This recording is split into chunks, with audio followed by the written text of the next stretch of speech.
60 రోజుల్లోనే ఇంగ్లీష్ నేర్చుకునే అద్భుత అవకాశం మీకోసం. ఇప్పుడే స్పోకెన్ ఇంగ్లీష్ క్లాస్లో జాయిన్ అవ్వండి. నమస్తే రమగారు. నమస్తే జయ. రమగారు, జానపద గాథలు చెప్పుకుంటూ ఉన్నాము. ఓకే, చెప్పండి. రాజుల కథలు చెప్తాం. మణిపుర రాజ్యానికి వీరసేనుడని ఒక రాజుగారు ఉండేవారట. ఆయనకి లేక లేక ఒక కూతురు పుట్టాక రాణిగారు గతించారు. ఒకతే పిల్ల, అమ్మాయి పేరు చంద్రముఖిట. చూడ్డానికి నిజంగానే చంద్రముఖిలాగానే చక్కగా ఉండేది. వయసుతో పాటు పిల్లకి అల్లరి అవి బాగా పెరిగినాయి. ఏకపుత్రికలకి ఇవి ఉంటాయి, తల్లి లేదు అందులో. ఎప్పటికీ వాళ్ళు పెద్దవాళ్ళు అవ్వరు, చిన్నపిల్లలుగానే ఉంటారు, ఆడకాయితనమే ఉంటుంది, తల్లి కూడా లేదు. దాంతో అమ్మాయిది ఆడిందాట పాడింది పాట. తండ్రికి కూతుళ్ళవేవి సాధారణంగా తండ్రులకు తప్పులుగా తోచవు, అని నచ్చుతూ ఉంటాయి. అయితే ఈ అమ్మాయి కొంచెం అల్లరిగా, కొంటెగా, చిలిపిగా, వేషాలు మారిగా ఉండేది. ఓ 17-18 సంవత్సరాల వయసు వచ్చేసరికి ఒంటరిగా చెలికత్తలతో కలిసి వెళ్ళిపోతూ ఉండటం, అక్కడికి వెళ్తాము ఇక్కడికి వెళ్తాము, అడవికి వెళ్ళటం చేసేది. అయితే ఒకసారి వేటకి వెళ్తామని అడిగారు. రాజుగారు కాస్త ముందు వెనక అడిగాడు, కానీ ఇవి ఉన్న చెలికత్తల్లో గట్టివాళ్ళు ఉన్నారు, వేట అలవాటు ఉన్నవాళ్ళు, వేటగాళ్ల కుమార్తెలు ఇట్లా ఉండేసరికి పంపించాడు. పంపిస్తే ఏమైంది, అంతా అడవికి పోయారు. పొద్దునుంచి సాయంత్రానికి తిరిగి వచ్చేయాలి. చీకటి పడేసరికల్లా చిలికత్తలంతా తిరిగి వచ్చారు. లబో దిబోమంటూ యువరాణి ఎక్కడికో తప్పిపోయింది, మాకు కనపడలేదు అని చెప్పి తెగేడ్చుకుంటూ వచ్చారు చెలికెత్తలు అందరూ. ఆ అమ్మాయి ఒక్కతే మిస్ అయిపోయింది. అయ్యో. అయితే తెల్లవారేసరికల్లా యువరాణి వచ్చేసింది. ఎలా వచ్చిందో ఎవరికీ తెలియదు. వచ్చింది ఇక లోపల ఉండిపోయింది. తెల్లవారిన తర్వాత చూసుకున్నారు, రా యువరాణి వచ్చేసింది, నేను తెల్లవారుజామునే వచ్చానంది. అప్పటి నుంచి కొంచెం ముభావంగా అయిపోయింది. ఆ తర్వాత ఈ అల్లరి, కొంటతనము, వేళాకోళాలు, జుట్టు పీకటాలు అన్నీ పోయినాయి. ఏడిపించేసేది అందరినీ, చెలికత్తల్ని, వాళ్ళని చాలా అల్లరి చేసేది. కొంచెం నిశ్శబ్దంగా, గంభీరంగా అయింది. పిల్ల కొంచెం ఆటపాటలు వెనకబట్టేసరికల్లా రాజుగారికి ఏమైంది, పిల్ల కొంచెం పెరిగింది, మెచ్యూరిటీ వచ్చింది అనుకున్నారు. సాయంత్రం వరకు ఏదో అందరితోటి ఉండేది. చీకటి పడుతూ ఉండగా నేను పడుకుంటా అని వెళ్ళిపోయేది, బయటకు వచ్చేది కాదు. తెల్లారేకే మళ్ళీ చెలికత్తెలు ఎవరిని తనతో ఉండనిచ్చేది కాదు. సరే, కొంచెం వయసు వచ్చేసరికల్లా అట్లాగేగా ఆడపిల్లలు వాళ్ళతో వీళ్ళతో ఉండకుండా వాళ్ళ దారిని వాళ్ళు ఒంటరిగా ఆలోచించుకుంటూ ఉంటారు, ఇట్లాంటివేవో అనుకున్నారు. ఒక 6 నెలలు 8 నెలలు గడిచేసరికల్లా సరే అమ్మాయికి మెచ్యూరిటీ వచ్చేసింది, పెద్ద మనిషి అయిపోయింది, గంభీరంగా ఉండటము అవి వచ్చినాయి. అల్లరి చిల్లరితనం, అడవికి వెళ్తా, తోటకెళ్తా, అక్కడికి వెళ్తా, ఇక్కడికి వెళ్తా, నూతిలో దిగుతా, కొబ్బరి చెట్టు ఎక్కుతా, అన్నీ పోయినాయి కదా. పిల్ల కొంచెం పడింది, వివాహం చేద్దాం అనుకున్నారు. సరే, ఏం చేశారు, ఈ మన స్వయంవరం ప్రకటించారు.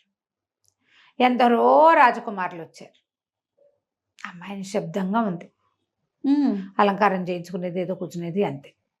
సరే, స్వయంవరం రోజున కూడా ఆ అమ్మాయి ఏమీ పెద్ద ఆసక్తికరంగా లేదు. ఓ దండ పుచ్చుకొని వచ్చింది, అట్లా చూసుకుంటూ వెళ్ళి ఎవరో ఒక రాజకుమారుడి మెడలో దండేసింది. అతనితోటి అతని మొహం చూసి గుణగణాలు విన్నదని కూడా వీళ్ళకి అనిపిస్తుంది. ఏమిటి ఇంత నిరాసక్తంగా ఉంది ఈ పిల్ల?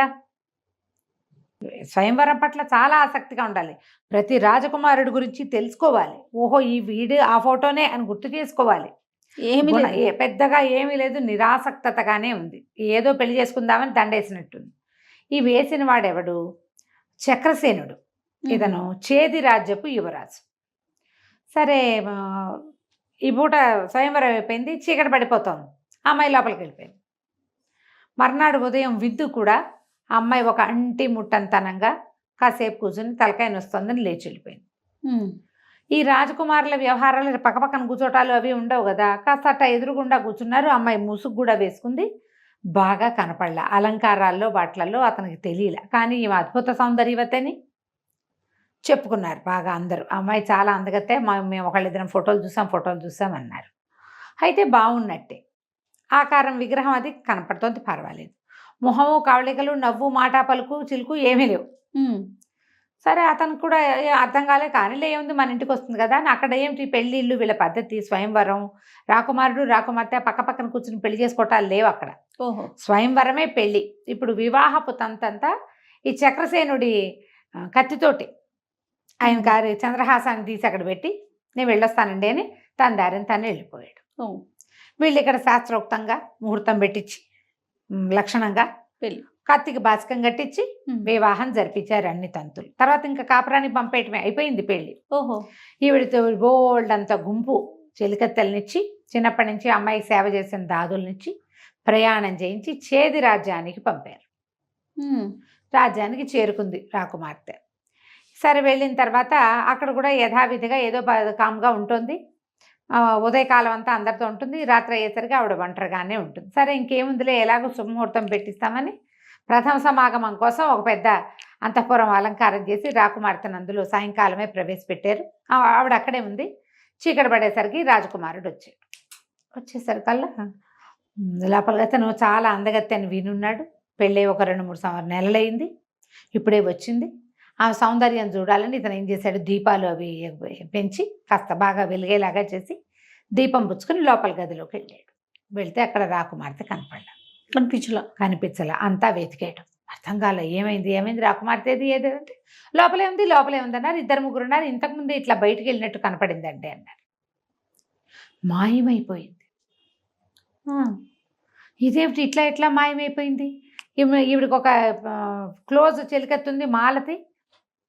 కొంచెం నిశ్శబ్దంగా ఉంటుంది కానీ పెళ్ళిట చెప్పకుండా వెళ్ళే రకం అమ్మాయి కాదండి. కాస్త కామ్గా ఉంది. ఇదివరకు అల్లరి చిల్లరగా ఉండేది. ఇప్పుడు చిలిపితనం తగ్గింది. బాగా పెద్ద తరహాగా ప్రవర్తిస్తూ అసలు నాకు తెలియకుండా అంతఃపురం అడుగు దాటు బయట పెట్టదు. పైగా మా ఊళ్ళో అయితే అన్నీ తెలుసు, మీ ఊళ్ళో మా పిల్లకేం తెలుసు? రాకుమార్తెకి ఏం తెలియదు కదా ఇక్కడ. ఎట్లా మాయమైంది అర్థం కాల. రాజు రాణి ఆశ్చర్యపోయారు. చిలికత్తలంతా లబలబలాడిపోతున్నారు. ఏం చెయ్యాలో తెలియలా. తండ్రికి ఏం చెప్పాలి? ఈ పిల్ల ఏమైపోయింది? మొదటి రాత్రి నాడు మిస్ అయిపోవటం ఏమిటి? వాళ్ళు గింజుకుంటున్నారు వాళ్ళలో వాళ్ళు. ఏం చెయ్యాలో తెలీదు. పరిమితమైన సైన్యమే వచ్చింది ఆవిడతోటి. వాళ్ళంతా ఏదో కుర్రాళ్ళు కానీ ఇట్లా కొత్త రాజ్యంలో అటు ఇటు వెతకగలిగే సత్తా ఉన్న వాళ్ళు కాదు. ఈ చక్రసేనుడికి నేనే వెళ్ళి వెతుకుతాన్ని ఓ గుర్రం వేసుకుని వెళ్ళాడు. అంతఃపురం చుట్టుపక్కలంతా చూశాడు. కోట దాటి అట్లా అడవి వైపుకు వెళ్తుంటే ఒక ముసలమ్మ కనపడింది ఆయనకి. అవ్వ, ఒక రాజకుమార్తెని ఏమన్నా చూసావా? ఇట్లా మేలు ముసుకేసుకుంది, పువ్వులు జడి వేసింది అని అడిగితే, ఇటువైపు ఎవరో వెళ్ళారు చాలాసేపటి క్రితం, నేను చూడలేదు, నన్ను ఎక్కించుకో, నేను చూస్తాను, ఇద్దరం కలిసి వెతుకుతాం. గుర్రం ఎక్కించుకున్నాడు ఆ ముసలమ్మని. ఇద్దరు కలిసి బోల్డంత దూరం వెళ్ళారు. వెళ్ళిన తర్వాత ఇంకా అయిపోయింది, నా పని ఆయన పడుకుంటాను నేను. ఈయన కూడా కాసేపు పడుకుందాం అనుకున్నాడు. సరే ఏదో చెట్టు కింద ఆపాడు. ఓ చెట్టు కింద ఆ ముసలమ్మ ఓ చెట్టు కింద పడుకుంది, ఇతను చెట్టు కింద పడుకున్నాడు. తెల్లారు లేస్తే ఆ ముసలమ్మ తనకి కనపడలే. ఎప్పుడో లేచి వెళ్ళిపోయి ఉంటుంది. సరే ఇతను తన ఊరు నుంచి బాగా దూరం వచ్చేసానని తెలిసింది చక్రసేనుడికి. కొద్దిగా ముందుకెళ్తే ఏవదో ఒక గుడిసె లాంటిది ఉండి అక్కడ ఒక అమ్మాయి కనపడింది. ఈయనకి చక్కగా ఉంది లక్షణంగా. ఆ అమ్మాయి కనపడితే ఆ అమ్మాయిని అడిగేటి, ఒక ముసలమ్మ వచ్చిందా, రాత్రి నాతో పాటు వచ్చిందంటే, అవ్వ మా అవ్వే కావచ్చు, ఊళ్ళోకి వెళ్ళింది ఏవో తేవడానికి అన్నది. నువ్వెవరు ఏమిటన్నాడు. నా పేరు చెంప అని చెప్పింది. ఈ అబ్బాయి నేను సాయంకాలం అతని ఉద్దేశం ఏంటి, భార్యతో సరదాగా గడుపుదాం, రాత్రంతా వెతుకులాటలోనే ఉన్నాడు. ఈ అమ్మాయిని చూసి మోహపడ్డాడు. చాలాసేపు కబుర్లు చెప్పుకున్నాడు అక్కడే కూర్చొని.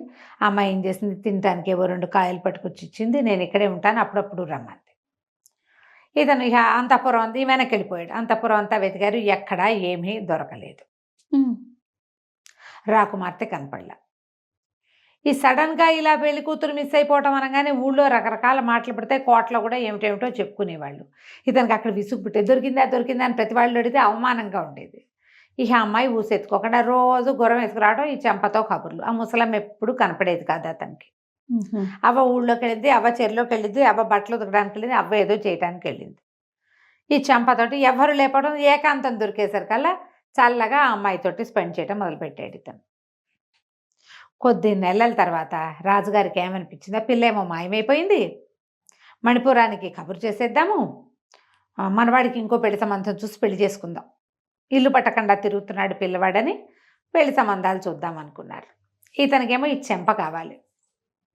సరే చెంపతోటి అన్నాడు, మన ఇద్దరం పెళ్లి చేసుకుందాము పట్టు. మన అమ్మ నాన్న చెప్తాంటే వద్దు, మనం ఎలాగూ గాంధర్వేదిని వివాహం చేసుకున్నాం, నాకేమో నెల తప్పింది, ఇప్పుడు వద్దు, మెల్లిగా చెప్తూ కానీ అని చెప్పింది.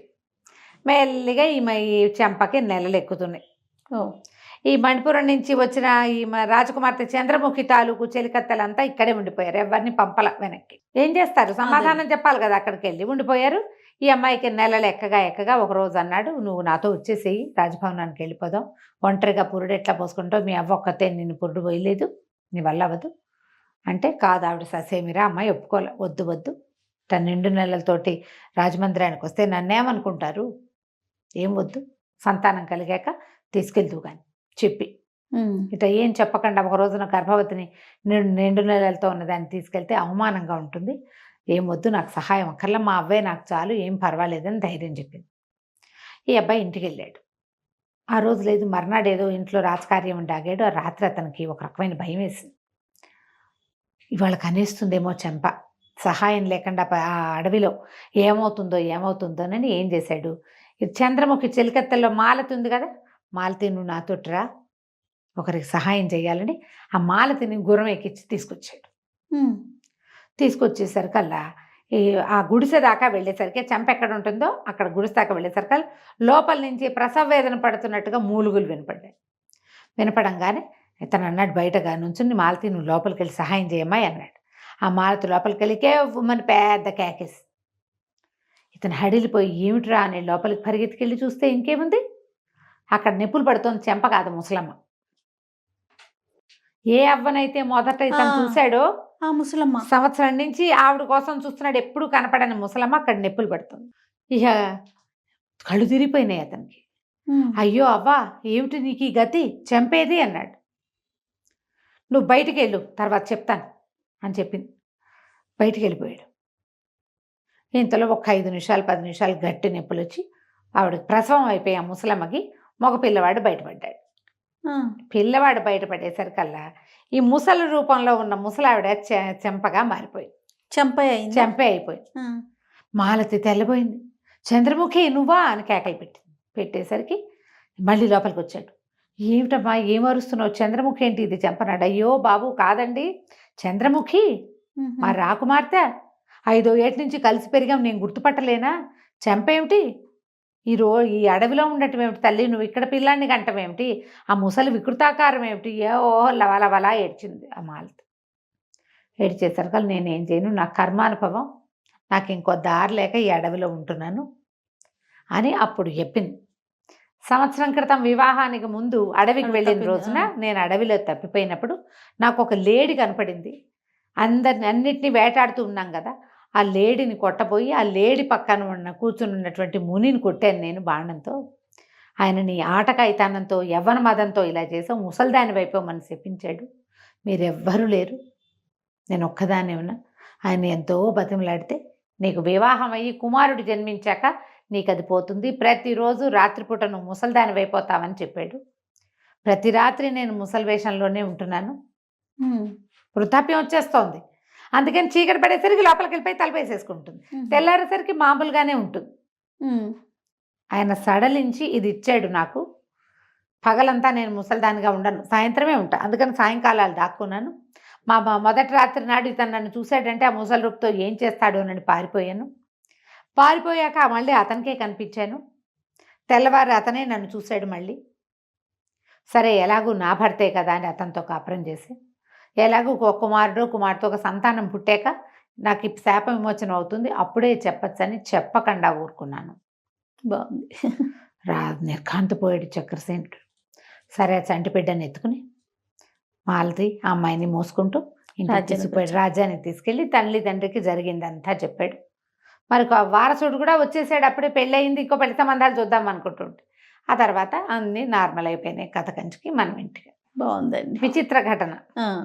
చాలా బాగుంది. నమస్తే. సుమన్ టీవీలో మీ పర్సనల్ అండ్ బిజినెస్ ప్రమోషన్స్ కోసం కింది నెంబర్కి కాంటాక్ట్ చేయండి.